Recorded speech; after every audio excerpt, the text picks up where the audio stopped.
Hidden among the ranches and rolling hills in the northern part of Denton County, Texas, the remains of more than 400 people lie in an overgrown cemetery. And even though it was abandoned and forgotten a long time ago, a few headstones can still be found. But most of the graves in this place never had a marker to begin with. That's because the people who were buried in them were considered to be property, not much different than a horse or a mule. This is where slaves were buried.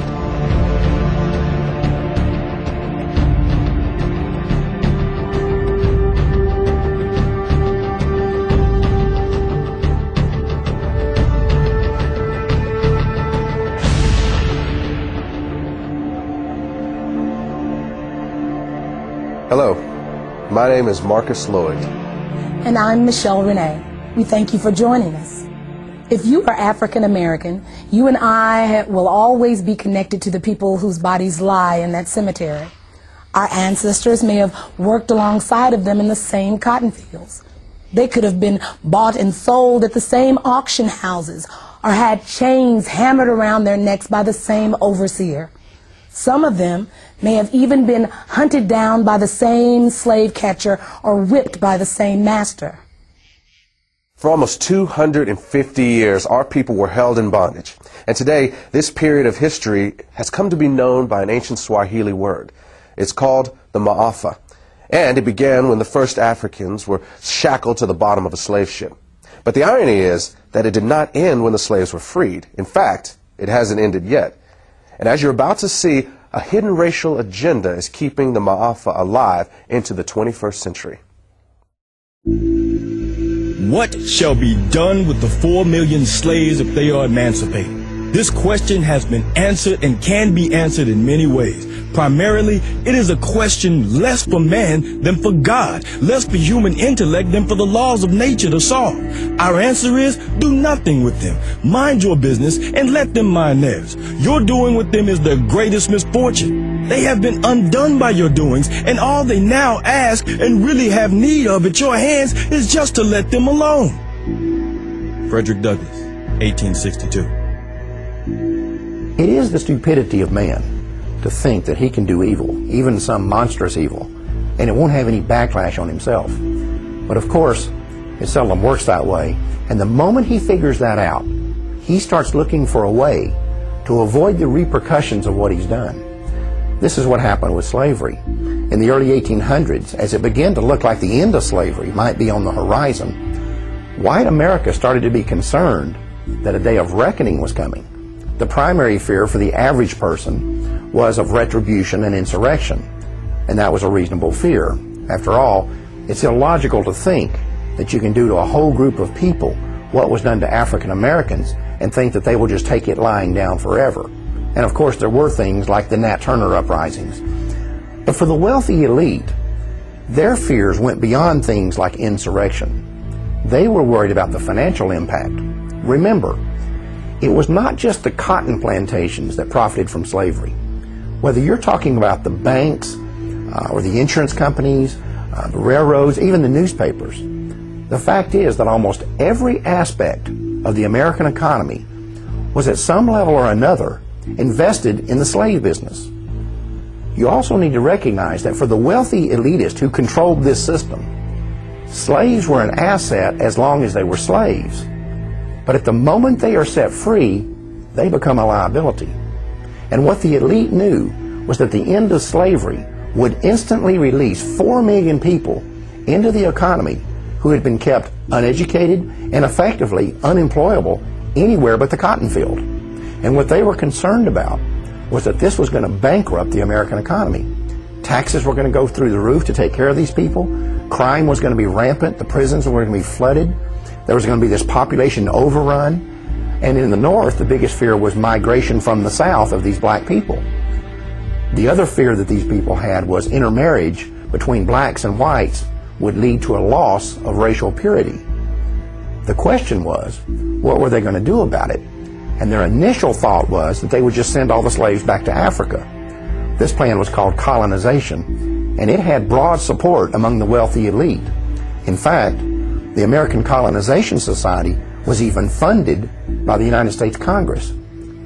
But in the end, colonization proved to be unworkable, and the idea was eventually scrapped.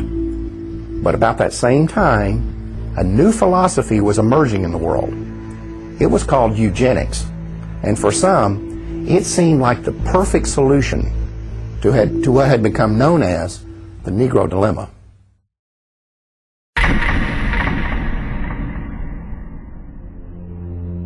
I do not join in the belief that the African is our equal in brain or in heart. And I believe that if we can, in any fair way, possess ourselves of his services, we have an equal right to utilize them to our advantage. Francis Galton, 1857. Francis Galton is known as the father of eugenics. He actually coined the phrase eugenics. So he believed in trying to increase those he felt were superior in stock and decrease those he felt were inferior.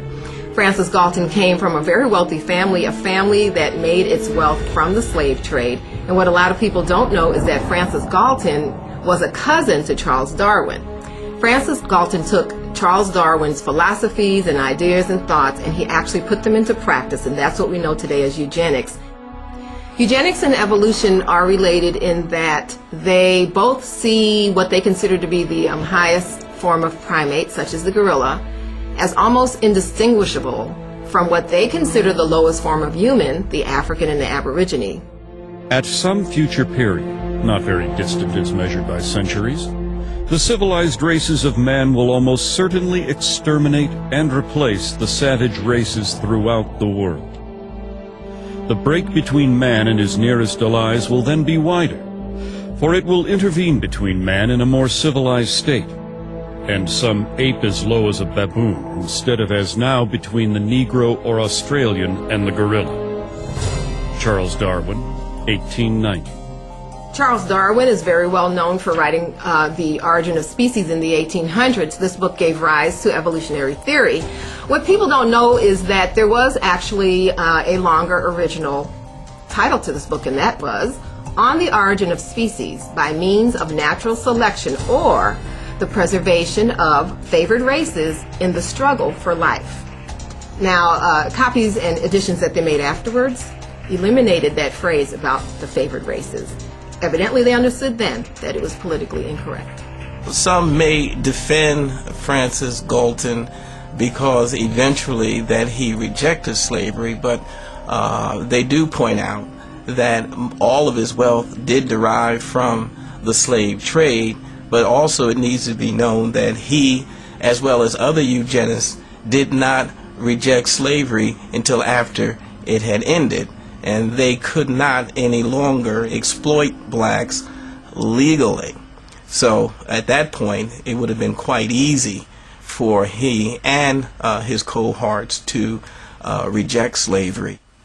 I think this is a point that we all have to really realize, that the eugenics movement was not invented by the everyday average white American, but by a select group of wealthy white elitists that had often used this ideology to pit all of white America against black America.